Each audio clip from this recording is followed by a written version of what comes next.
Esta historia está envuelta en mito y leyenda.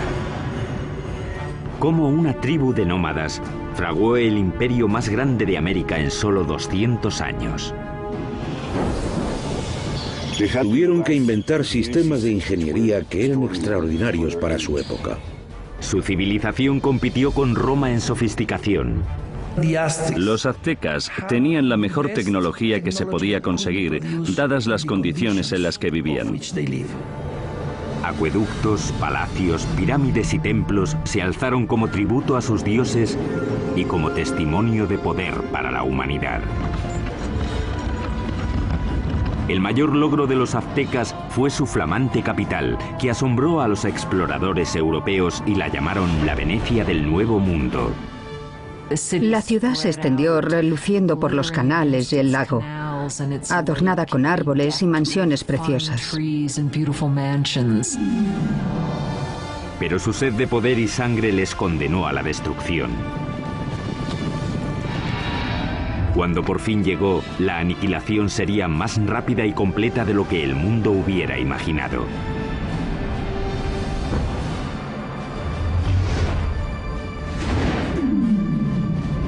La construcción de un imperio, los aztecas.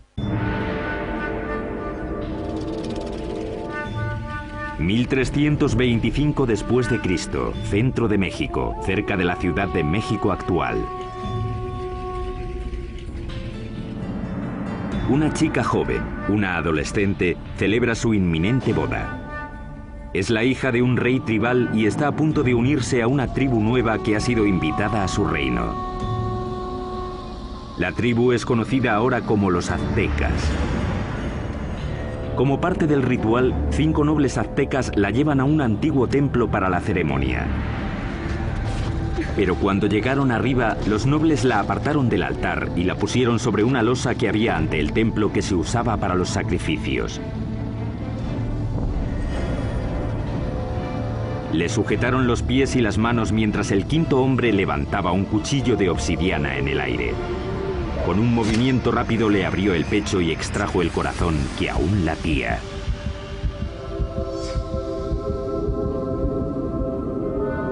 Esa tarde invitaron al rey a una ceremonia para celebrar el matrimonio. Sin embargo, encontró a un sacerdote danzando, vestido con la piel aún brillante de su hija.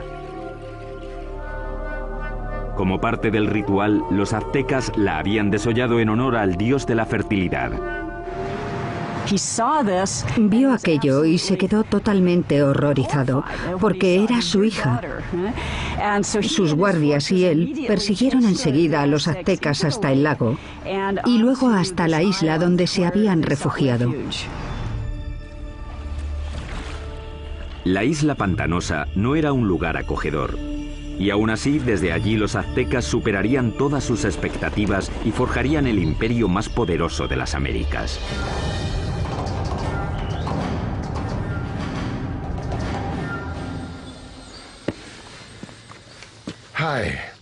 Hola, soy Peter Weller. Cuando pienso en los aztecas, pienso en gente elegante con unos bonitos adornos en el cuerpo y el pelo.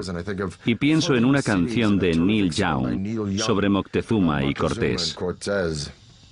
Pero también pienso en cuchillos de obsidiana abriendo cavidades pectorales y en manos sacando corazones sangrantes y mostrándolos en alto. La mayoría de los sacrificios aztecas se hacían en un templo en la cima de una pirámide de piedra como esta. Los aztecas pensaban que sin esas ofrendas el sol dejaría de salir y el universo moriría. La historia azteca es una mezcla de hecho y mito, aunque sí sabemos que ese asesinato, con lo horrible que fue, no solo marcó el comienzo del imperio azteca, sino que literalmente marcó el lugar donde empezaría a surgir. La isla a la que los aztecas fueron desterrados tras el desastroso sacrificio de la princesa estaba en el lago Texcoco, el más grande de 5 lagos interconectados que cubren un valle de 65 por 112 kilómetros. Hoy en día este valle enorme y abierto rebosa lo que es la Ciudad de México moderna, una de las ciudades más grandes del mundo. Pero hace 700 años la isla estaba tan empantanada que nadie la había reclamado. Pero mientras miraban el lago, el líder azteca Tenoch anunció a sus seguidores que había visto un águila posada en un cactus en mitad del lago, una señal de los dioses de que habían encontrado su hogar. Llamarían a su ciudad Tenochtitlán. La vida fue dura para los aztecas los primeros años de Tenochtitlán, pero tenían una visión. La visión de una ciudad poderosa modelada en una ciudad antigua y legendaria a solo 40 kilómetros de allí. Llamaron a esta ciudad Teotihuacán o Ciudad de los Dioses. Teotihuacán fue una de las ciudades más impresionantes de la Mesoamérica precolombina. Era misteriosa. Sabemos poco de ella porque no hay escritos que corroboren lo que ocurría en esa gran ciudad. Ya estaba en ruinas hasta en la época azteca, pero creían que era el hogar de los dioses y el sitio donde nacía literalmente el mismísimo sol. El lugar que los aztecas más veneraban de Teotihuacán era una pirámide que se alzaba por encima de los árboles. Se llamaba la Pirámide del Sol. La enorme pirámide solar contiene 765.000 metros cúbicos de tierra y piedra con una base aproximadamente del mismo tamaño que la Gran Pirámide de Giza, en Egipto. Los aztecas creían que Teotihuacán fue diseñada a imagen del cosmos que crearon los dioses.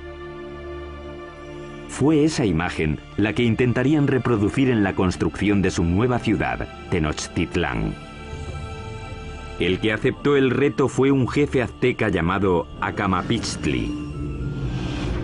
En 1376 se embarcó en un plan ambicioso para hacer una ciudad muy avanzada en Tenochtitlán. Pero había un problema. Las islas pantanosas en las que se instalaron requerían mucho trabajo. Cuando empezaran a construir cualquier cosa, empezaría a hundirse. Simplemente no había cimientos sobre los que construir. La solución azteca revolucionaría la arquitectura de las Américas. Empezaron anclando bien los edificios al suelo usando un sistema de pilares de madera. Los trabajadores cortaban estacas de 10 metros de largo por unos 8 o 10 centímetros de ancho. Luego las clavaban en el suelo blando para que sirvieran de cimientos. Los pilares se rodeaban a menudo de piedra volcánica para añadir fuerza. Entonces los albañiles podían hacer muros encima de esa base sin problemas.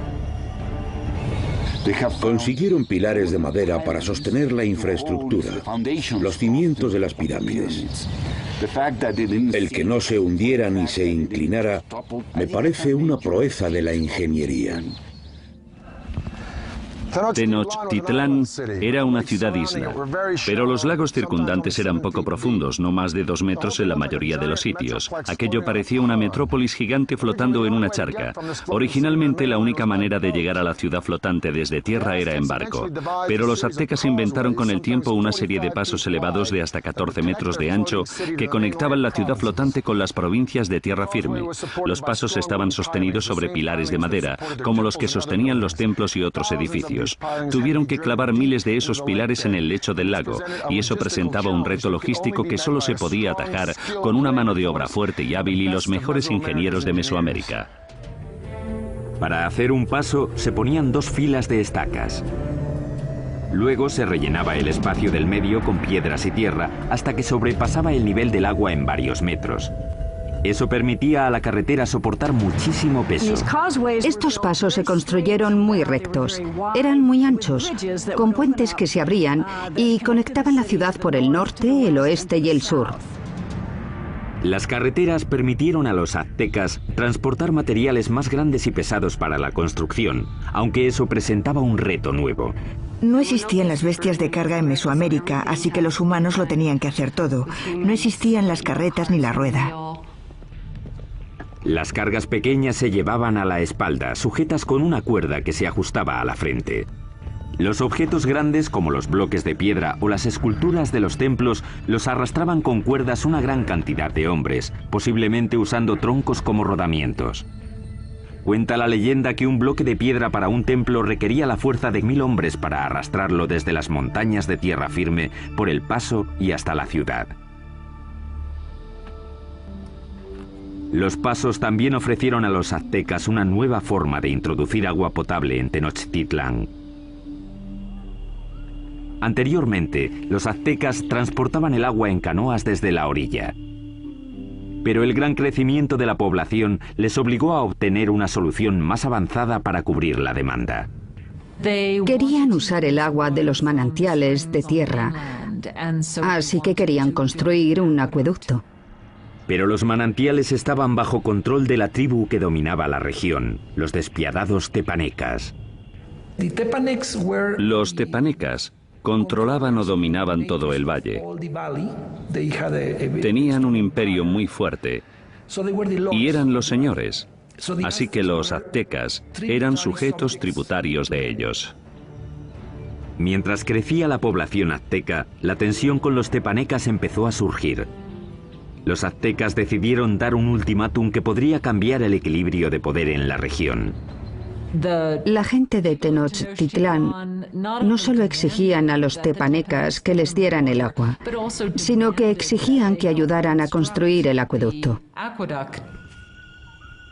La respuesta de los tepanecas fue rápida y brutal.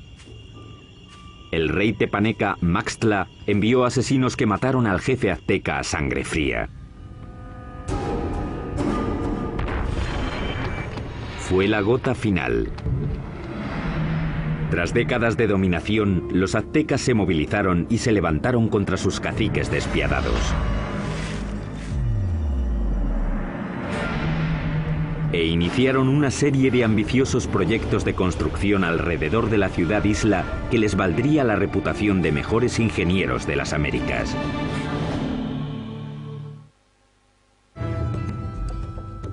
Corría el 1428 y los aztecas habían declarado la guerra a sus caciques, una tribu llamada tepanecas.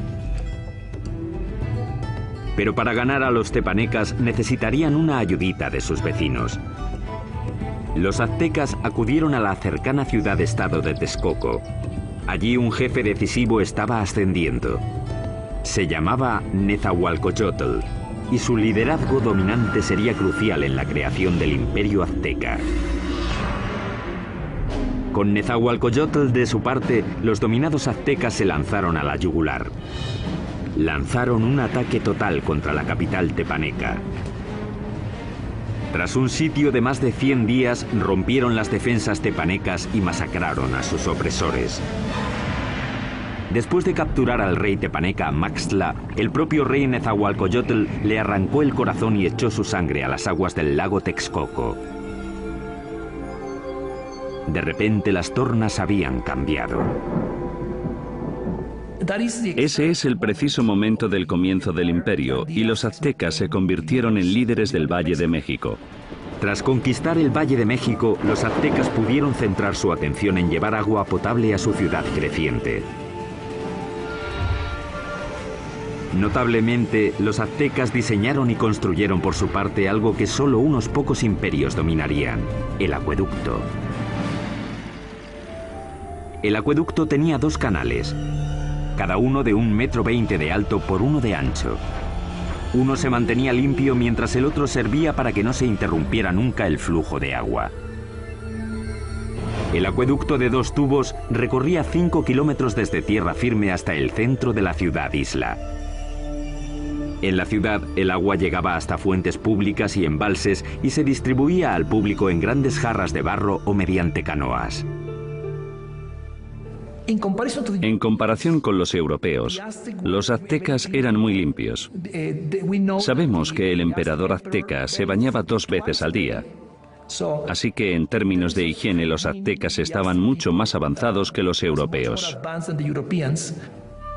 Mientras los nobles aztecas se bañaban en lujo, en esa época en Europa la peste, provocada por las condiciones insalubres, mataba a millones. El baño del rey Nezahualcóyotl era uno de los más especiales de las Américas. Lo alimentaba un sofisticado acueducto que también llevaba agua corriente a los terrenos de su palacio. Detrás de mí está la colina de Tezcocinco, y en ella, Nezahualcóyotl construyó un fantástico palacio de recreo. Alrededor del palacio había un jardín botánico con todas las flores exóticas de Mesoamérica. Nezahualcóyotl trajo el agua desde las montañas de Sierra Nevada hasta aquí, pasando por las colinas y su palacio, solo para regar las plantas. Para instalar aquí un acueducto, Nezahualcóyotl tuvo que llenar un enorme barranco que había entre Tezcocinco y la siguiente colina. Cuando el agua llegaba a la primera colina, se almacenaba en pequeños remansos construidos para controlar la velocidad del flujo antes de que llegara al acueducto. Tras cruzar el acueducto, el agua corría por un circuito alrededor de la colina de Tezcocinco, desbordándose por los laterales en cascadas para regar los jardines. Acababa en una piscina de roca tallada perfectamente redonda llamada la Bañera del Rey. Desde aquí podía observar sus dominios en Texcoco y su jardín botánico que regaba con su acueducto. Ciertamente es una bañera para un rey. A mediados del siglo XV, mientras el imperio prosperaba, los aztecas decidieron que era hora de elegir un soberano. Se llamaba Moctezuma y sería el primero de los dos emperadores cuyo nombre se conocería hasta ahora. La primera orden del día de Moctezuma fue expandir las fronteras del imperio. Los aztecas capturaron las ciudades-estado que había al sur, hacia el valle de Oaxaca, al oeste hasta el Pacífico y al este hasta el Golfo de México. En 1449, el imperio contaba ya con 15 millones de habitantes. En el corto periodo de 100 años, los aztecas consiguieron lo imposible. Cambiaron el orden del mundo mesoamericano. Pero al tiempo que los aztecas dominaban militarmente, su ciudad-isla era vulnerable a otro tipo de enemigo. Como Nueva Orleans, Tenochtitlán luchaba constantemente con el agua. Y uno de los primeros proyectos de Moctezuma fue proteger la ciudad de las inundaciones. Esto es lo que queda del lago Xochimilco, en la parte sur de Ciudad de México, de los tiempos aztecas de la ciudad de Tenochtitlán. Este lago, como los otros 4 que rodeaban a los aztecas, se alimentaba de manantiales, así que no había ríos o riachuelos por los que drenarse, y si llovía lo suficiente, el nivel del agua subía y se desbordaba por la tierra y la ciudad. Eso fue exactamente lo que pasó a mediados del siglo XV, cuando una inundación de proporciones catastróficas barrió Tenochtitlán. La ciudad que comandaba el imperio quedó casi destruida, y la civilización azteca tuvo que depender una vez más de la genialidad de sus ingenieros y de uno en particular.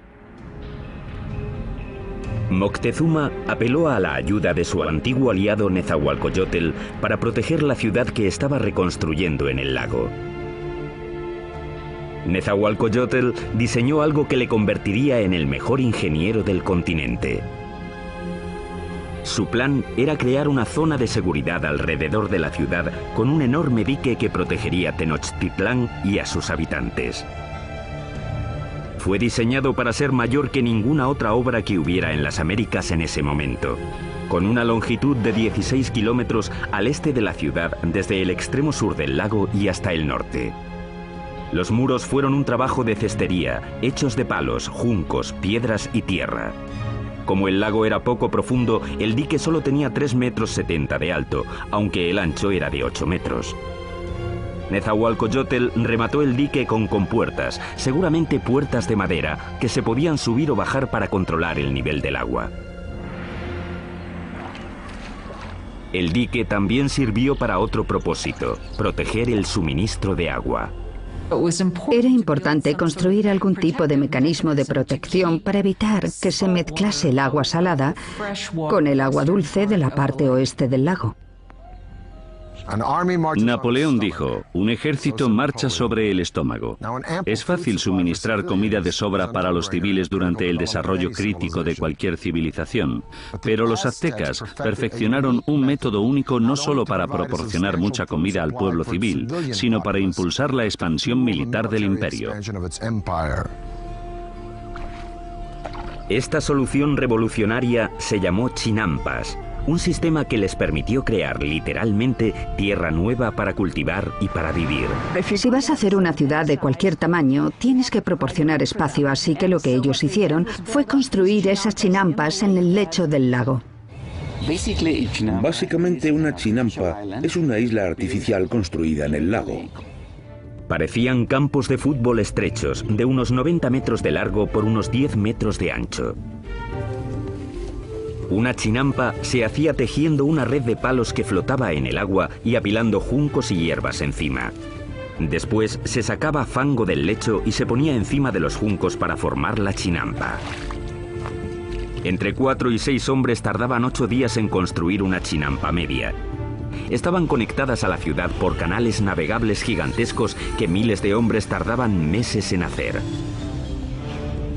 Una chinampa como esta podía producir hasta 7 cosechas al año, mientras que un agricultor en tierra firme podía cosechar 1, 2 o quizá 3 veces como mucho. Cuando una cosecha estaba lista para que la recogieran en una chinampa, los brotes de la siguiente ya estaban saliendo del fango que estaba extendido en un barco adyacente a la chinampa. Entonces, cuando los brotes estaban listos, se llevaban a la chinampa y el ciclo se repetía una y otra vez en cientos de chinampas. Fue esta tecnología lo que hizo que Tenochtitlán pasara de ser una ciudad tribal más en el siglo XIV a una ciudad-estado dominante y próspera. Con la infraestructura de la ciudad lista y enormes tierras bajo su control, los aztecas extendieron las fronteras de su imperio más que nunca. Crearon una red de carreteras muy extensa, superautopistas aztecas. Pero al tiempo que el imperio crecía, también lo hizo la práctica de sacrificios humanos. Muy pronto ríos de sangre corrían por las calles de Tenochtitlán.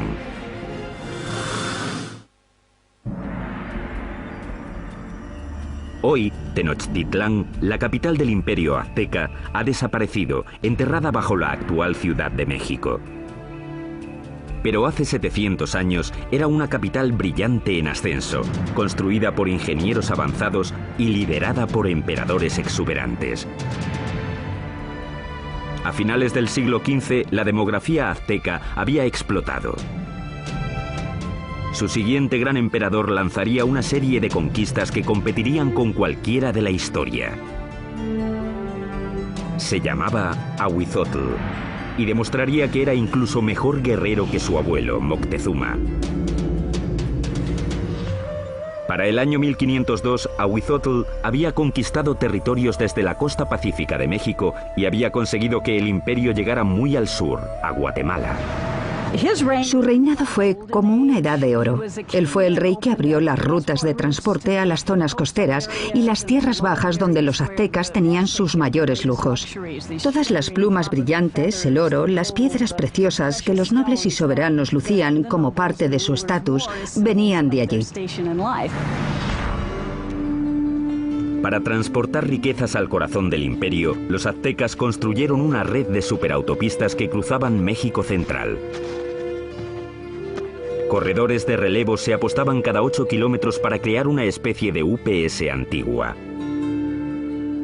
Se podían enviar mensajes o bienes desde la costa del Golfo hasta Tenochtitlán, a 320 kilómetros en solo 24 horas, más rápido que el servicio postal actual. Con el imperio en su esplendor, los aztecas de Ahuizotl se embarcaron en el mayor proyecto de construcción, una enorme pirámide en el mismo centro de Tenochtitlán, el símbolo del poder absoluto. Se la llamó Templo Mayor. La base de la pirámide tenía 75 metros de fondo por 100 metros de ancho y se elevaba a una altura de 15 pisos. Había al menos 117 escalones en 2 escaleras que subían 60 metros y que llevaban a 2 templos en honor a los dioses de la lluvia y de la guerra. El templo se reconstruyó en el mismo lugar 7 veces, comenzando en 1325 con la fundación de la ciudad. La pirámide crecía al tiempo que lo hacía el imperio. Cada piso simplemente se añadía encima del piso anterior. El templo mayor se construyó principalmente con una piedra llamada tezontle, que es volcánica y pesa muy poco. Eso evitaba que el templo se hundiera. Para los suelos y paredes, los aztecas aplicaron un revoque de cal, que era una especie de cemento. Algunos ejemplos encontrados hoy son tan duros como el cemento moderno, incluso después de 500 años. Los albañiles aztecas trabajaron durante décadas para completar su monumento a los dioses. El templo estuvo enterrado hasta 1978, cuando la compañía eléctrica cavó una zanja y descubrió accidentalmente una enorme piedra tallada y las ruinas del templo con ella. El disco tiene 3,5 metros de diámetro, pesa 20 toneladas y representa el cuerpo desmembrado de la diosa Coyolxauhqui. Coyolxauhqui era la diosa de la luna, y su hermano la mató porque se quedó embarazada de una forma vergonzosa. Los aztecas no eran nada mojigatos. De hecho, los nobles tenían muchas mujeres y concubinas. Pero entre el populacho, sobre todo las mujeres, el adulterio estaba prohibido y se castigaba severamente, a menudo con la muerte. Según la leyenda, el hermano de la diosa de la luna le cortó la cabeza y tras decapitarla tiró el cuerpo por una colina. Los aztecas representaban este asesinato literalmente y a menudo en festivales durante todo el año. Decapitaban a sus víctimas en la cima de la pirámide y luego tiraban los cuerpos por las escaleras hasta la gran piedra de abajo. Para los romanos, el tesoro más preciado era el oro. Para los egipcios era el más allá. Para los aztecas era la sangre humana. Creían que tenía que haber reciprocidad con los dioses, así que tenían que agradecer a los dioses dándoles lo más preciado que tenían, que era la sangre humana. Los aztecas la llamaban agua preciosa y creían que si los dioses no la recibían en grandes cantidades, el mundo acabaría en apocalipsis. Adornar los muros interiores de los templos con sangre humana fresca era práctica común. Y el olor tenía que ser horrible. Para dedicar su expansión del gran templo, el emperador Azhuitzotl hizo un sacrificio en masa. Las cabezas de las víctimas se expusieron con orgullo en estantes alrededor del templo. Según las crónicas, dicen que sacrificaron a 20.000 personas. Desde un punto de vista práctico y desde un punto de vista científico, parece imposible. Así que creo que la crónica, que la escribieron fuentes españolas, quería decir que a sus ojos había muchos. Durante el reinado de Azhuitzotl, las sangrías se dispararon. La vida en Tenochtitlán se convirtió en una orgía de muerte. Llevaban tanto a amigos como a enemigos para presenciar los sacrificios. Siempre eran sacrificios rituales, siempre son eventos, pero también eran declaraciones políticas, una forma de intimidación. En el momento de la muerte de Azhuitzotl, los aztecas habían institucionalizado los sacrificios y habían convertido los asesinatos en el campo de batalla en un arte. Eran los guerreros más feroces de América, una élite que tendría un espectacular templo dedicado.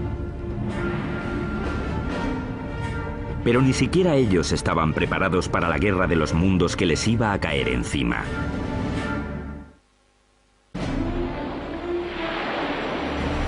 Corría el año 1502. Azhuitzotl, emperador de los aztecas, muere. Moctezuma II, un ex sacerdote de 34 años, sube al poder. A un mundo de distancia, en España, un notario de 18 años llamado Hernán Cortés se prepara para cruzar el Atlántico para unirse a la conquista que su país está haciendo del Nuevo Mundo. El imperio azteca está en su cenit. Ahora se extiende por al menos 210.000 kilómetros cuadrados, desde Tenochtitlán hasta las dos costas y muy al sur hasta Guatemala. Unos 25 millones de personas formaban la ley azteca. Había 38 provincias cuyos habitantes pagaban importantes impuestos, enriqueciendo así a los nobles. La ciudad se extendió, reluciendo por los canales y el lago, adornada con árboles y mansiones preciosas. Y Moctezuma II lo presidía todo. Era conocido por sus habilidades políticas y militares. Un líder duro, mató a la población de las ciudades que no se doblegaban a su mandato, pero en privado estaba inquieto. Parece ser que Moctezuma era un individuo pasivo, incluso hasta depresivo. Cuenta la leyenda que después de ver un cometa pasando por el cielo de Tenochtitlán, pasó el resto de la noche llorando. Según pasaban las semanas, se volvió cada vez más paranoico. Pero en el culmen de su obsesión por lo sobrenatural, una amenaza muy real se aproximaba por mar. Los espías colocados a lo largo de la costa del Golfo informaron sobre algo muy extraño que no conseguían describir. No habían visto un barco en su vida, así que no tenían una palabra para describirlo. Por eso los indios se refirieron a los barcos como montañas que se mueven por el agua. En 1519, tras navegar desde Cuba, Cortés llegó con 11 de aquellas montañas flotantes y 500 hombres al Golfo de México, 320 kilómetros al sureste de Tenochtitlán. Las tribus quedaron atónitas ante aquellos hombres con armaduras de metal y animales que no conocían. Según avanzaron tierra adentro, masacraron brutalmente a las tribus que se resistieron, pero muchas otras se alegraron de poder proporcionarles comida y hombres. Una de las formas que uno de los jefes locales de la costa del Golfo utilizó para agradar a Cortés y su compañía fue con un grupo de mujeres que no solo estaban allí para las labores caseras, sino también, claramente, para hacer de cortesanas, para proporcionarles servicios sexuales. Pero entre las concubinas, una en particular llamó la atención de Cortés. Era la hija de un jefe que había sido vendida como esclava y se llamaba la Malinche. Desarrollaron una relación íntima y con el tiempo ella le dio un hijo. Ellos fueron las primeras personas de sangre mezclada del Nuevo Mundo. Pero era mucho más que una amante. Se convirtió en la intérprete de Cortés y su papel se amplió a consejera e intermediaria entre él y los aztecas. No solo era su traductora, también le contaba cosas que se estaban diciendo o que se suponía que él no tenía que oír o entender. La red de corredores de relevos de Moctezuma le mantuvo informado de los movimientos de los españoles. Estaba claro que iban hacia la ciudad. Mientras avanzaba hacia Tenochtitlán en el verano de 1519, Cortés amasó un ejército de miles de hombres. El ejército de guerreros de Moctezuma contaba con cientos de miles. Iban vestidos de animales en el campo de batalla para intimidar a sus rivales. Parte de ello era espectáculo. Los guerreros llevaban distintos trajes increíbles. Los guerreros más importantes eran los caballeros, vestidos de jaguares y águilas. Los caballeros aztecas se iniciaban en sus órdenes con ceremonias sagradas en templos especiales como este. Este es el templo Cueva de Malinalco, uno de los 6 templos de esta remota ladera a unas horas al sur de Ciudad de México. Moctezuma lo terminó en el año 1502, poco después de su coronación. En Europa, Miguel Ángel estaba esculpiendo el David en la República de Florencia. Pero mientras Miguel Ángel tallaba el David, los aztecas extraían este templo directamente de la ladera de la montaña. Y es el único templo en todo el hemisferio occidental construido de esta forma. Al final de las escaleras de Coalcali se encuentran las esculturas de dos jaguares. A los lados de las puertas yacen los restos de dos guerreros. La puerta representa la boca abierta de una serpiente gigante. Literalmente se puede ver la lengua saliendo del templo. Los aztecas creían que esta era la entrada al centro de la tierra. Los guerreros privilegiados venían aquí, entraban en la sala con esculturas de águilas, les perforaban la nariz y ofrecían sangre en sacrificio para Huitzilopochtli, el dios de la guerra. Pero esta no sería, ni mucho menos, la última vez que los guerreros aztecas vendrían a dar su sangre. El primer encuentro entre Cortés y Moctezuma sería pacífico. Pero el conquistador sabía que un choque enorme y sangriento entre el viejo mundo y el nuevo mundo tendría lugar pronto. Y la aniquilación que tuvo lugar sería uno de los acontecimientos más aterradores de la historia de las Américas.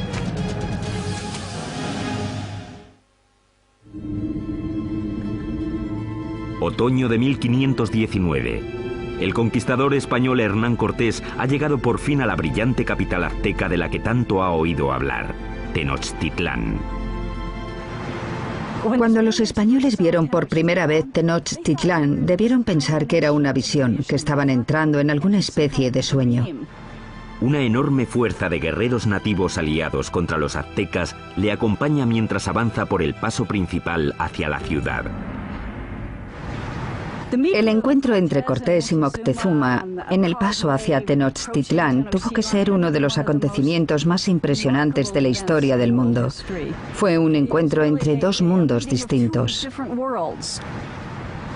Cortés le ofreció la mano, pero en cuanto lo hizo, los nobles que atendían a Moctezuma le empujaron diciendo: no, no, no, es una indignidad total. Nadie toca a Moctezuma, el gran señor de la tierra. El encuentro de los dos mundos fue pacífico, pero lleno de tensión. Moctezuma en ese momento ya se había vuelto impulsivo y propenso a las crisis de histeria. Así que el encuentro fue para calcular las fuerzas.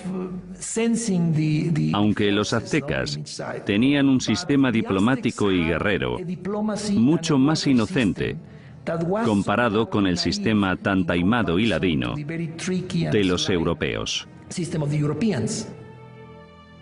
Moctezuma invitó a los españoles a quedarse en uno de sus palacios. Resultó ser un error catastrófico. Cuando los españoles entraron en la ciudad, quedaron tan impresionados que les pareció un sueño. En el centro de la ciudad se alzaba el colosal palacio del emperador. El palacio de Moctezuma II era un gigantesco complejo que se extendía por las 3 hectáreas contiguas al gran templo. Uno de los españoles se dio cuenta de que todos los días se reunían 600 nobles en el palacio de Moctezuma para oír las palabras del emperador. Moctezuma recibió a los españoles en una gran cámara de recepciones que había en la entrada, diseñada para que el emperador pareciera omnipotente. Pero el palacio de Moctezuma sería el último que construirían los aztecas. Cuando no llevaban ni una semana de visita, los españoles fueron a la yugular y secuestraron a Moctezuma. Fue un movimiento atrevido, pero compensó. El imperio parecía suyo. Aunque Moctezuma seguía siendo el líder oficial de la ciudad, durante un tiempo no fue más que el portavoz de Cortés. Durante 6 meses, la tensión dentro de los muros de Tenochtitlán se calmó. Entonces, en la primavera de 1520, todo cambió. Una mañana, unos soldados españoles interrumpieron un sacrificio sagrado y mataron a los participantes. El acto desencadenó un alzamiento. Para los aztecas, los españoles habían cometido un sacrilegio inefable. La ciudad quedó sumida en el caos cuando los aztecas marcharon al palacio de Moctezuma. Moctezuma intentó subir a la cima del palacio, hablar con la gente y calmarlos, pero ya no aguantaron más. Moctezuma se había convertido en la marioneta de los españoles.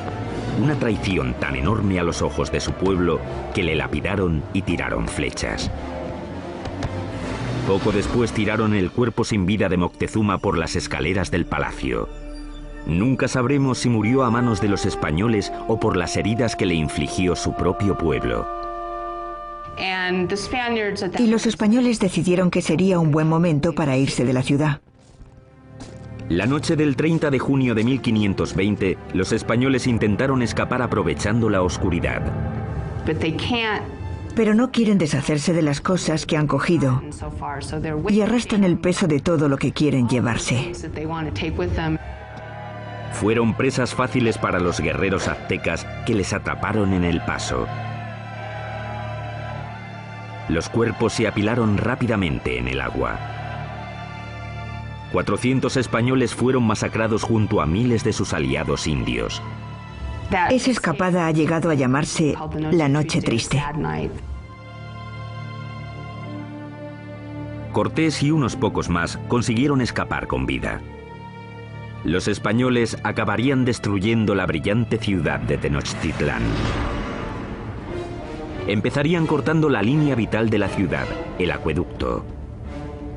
Mientras cientos de miles de personas dentro de los muros de la ciudad estaban sin agua, Cortés creó un bloque alrededor de Tenochtitlán para que no recibieran suministros del exterior. Así que la idea del bloqueo era hacer que se rindiera la ciudad por hambre. Pero los aztecas tenían muchísima resistencia y no sería fácil vencerlos. Y lo que decidieron hacer fue lanzar un ataque por tierra y por mar. Durante siglos, el lago que rodeaba Tenochtitlán había constituido una barrera contra los invasores, pero Cortés encontraría una forma de evitarla. Hizo que miles de sus aliados indios transportaran los barcos en piezas atravesando las montañas para montarlas y lanzarlas al lago. Mayo de 1521. Cortés lanza su gigantesco ejército en un ataque final y decisivo contra Tenochtitlán. 600 españoles, incluyendo 100 caballeros y hasta 50.000 aliados indios, se enfrentaron a los defensores aztecas de la ciudad sobre los pasos.